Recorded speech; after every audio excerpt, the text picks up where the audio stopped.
Awesome. So now we are on to number 10. Number 10 here is not properly crunching your numbers. Again, we can have a whole 8-hour day webinar or even longer on just crunching, analyzing properties, looking at everything. It truly is a longer process when you're learning it on how to do this correctly. And there's some general guidelines that are out there, but for the most part, it is true you make your money when you buy the property. That is when you make your money. Okay?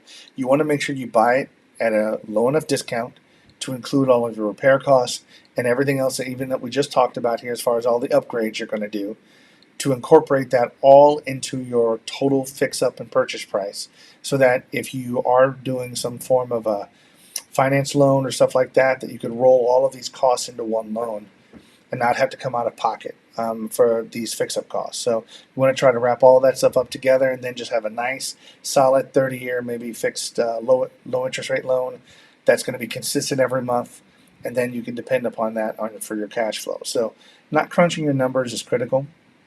Now, I'm going to go over just a couple of guidelines here, and by far these are not the only ones out there. But I'm trying to give you some idea of how to do, at least upfront, number crunching whenever you look at particular properties here. There's generally like they call it just like a percent rule, and a rule of thumb here.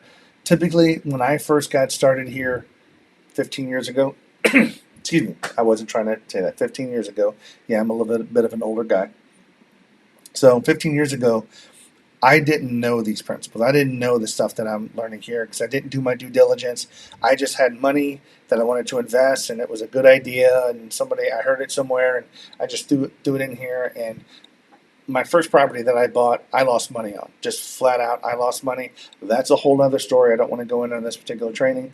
But the point about it is that we bought the property for about $135,000. It was like a 3-bedroom, 1.5 bath, 1,100 square feet house with a patio and all this other kinds of stuff. But the problem is that we kind of bought it at the height of the market here, bought it at the high end, but the rent on that particular property only went for about $1,050 a month. Now, the rule I'm going to talk about is called a 1% rule. And a lot of people don't even use the 1% rule anymore. They actually use a 2% rule, and let me explain that to you. So technically, if you buy a house, you're looking at the house. Now, when I say buy, I want you to think about the purchase price and the fix-up cost, not just the purchase price. I need your total encompassing cost on this to be included. So I'm just going to throw out a number. Let's just say you're going to buy it for $80,000 and you're going to put $20,000 worth of renovation into it. So you're dealing with a $100,000 property whenever it's all said and done. That's what I'm looking for, the number that you need to come up with. Now, whatever that number is, you need to take 1% of it. So out of $100,000, 1% of that would be $1,000. So you would expect that if you were to buy a property for $80,000 and put $20,000 in renovation into it, that property would rent for $1,000. So now it's going to be up to you, the landlord, to make sure you do what they call a rental market analysis of that particular area. And you can do that using some free tools like Zillow. I haven't actually created a training on that, but I guess I should, on how to do that and use that tool to do a sort of a rental analysis. But you can look at the other properties that are going for rent around it. And ultimately what you're looking for is that 1,000 is like a minimum. There is no way that you should even buy this if it doesn't rent for $1,000. Literally, you're looking for something higher, $1,200, $1,300, $1,500 a month in rent. Excuse me, is what you're looking for. So with that 1% rule, that's just a basic guideline of whether or not you should even be involved in this property when you're buying it. So if you know it's going to cost you $100,000, but the rents in that area are only $800, then that is not a good investment. Just right off the bat, that's not going to be doing this. Now, here's where conflict that I have with other investors. And it's just an opinion. I don't mean anything personal by anybody. So if this is what you do, I am not trying to be offensive. This is just my opinion. I do not buy property for appreciation. I buy property for cash flow, meaning that the numbers have to work on that property right now in today's market. If it doesn't work right now, I don't care if it's going to work 5 years from now, because I don't know what the market's going to be like in 5 years. It just has to work right now. and has to be valid for right now. I know some people who buy property and then they might even go negative. They might buy it less than a 1% rule, thinking that, oh, it's going to be a good investment. It's really, it's a really good area. In 5 years, I'm going to get twice as much rent.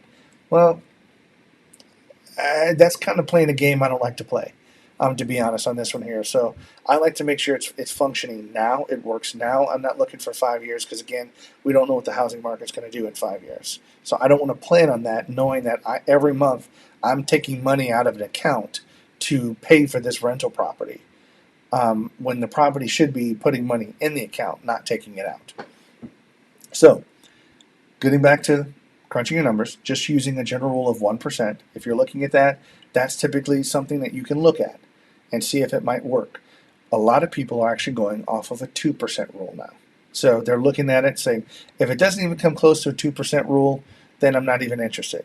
So following the same logic on that one, 2% of $100,000 is $2,000. So basically what that means is that they cannot find a property, the same property we talked about, buy it for 80, put 20 into it for $100,000, mortgage it and renovate it, and then get $2,000 a month off of it, then I'm not even interested.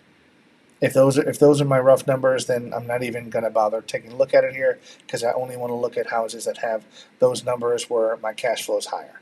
So it started at like 1% a while ago, 10, 15 years ago, and it's been slowly easing up because people are just using this just as a rough guideline, rough guideline, or whether or not somebody should even take a look at the property. So what I mean by that is, if you had a property following the same rule and somebody brought it to you and you wanted to look at it and go, well, this is a $200,000 house, this thing's going to be immaculate, it's going to be beautiful, it's got this pool in it. So it's got this pool in it, but it's gonna cost you $200,000. You can rent this stuff for $1,300 all day long. It's gonna be fantastic. Well, if you're at $200,000 in the cost, just following a 1% rule, then it should for around $2,000. If it's only rented for $1,300, then that's going to create a problem. What you're going to find out is that even from the mortgage and everything else that you have, you're going to be negative on that property every month, even if you bought it, if that's the most that you can get for rent. So again, not properly crunching your numbers. That is the key part, is before you buy. If your numbers do not work, walk away. It's not a good enough deal for you. Just walk away. So again, not properly crunching your numbers. We're just going to be, and there's a whole lot of property evaluation. There's a lot of other methods out there, and I'm not trying to negate them or say that those are not as valid, but I'm just saying right now you cannot go wrong with buying a property with cash flow now. Okay, there's just you're not going to be able to go wrong with that.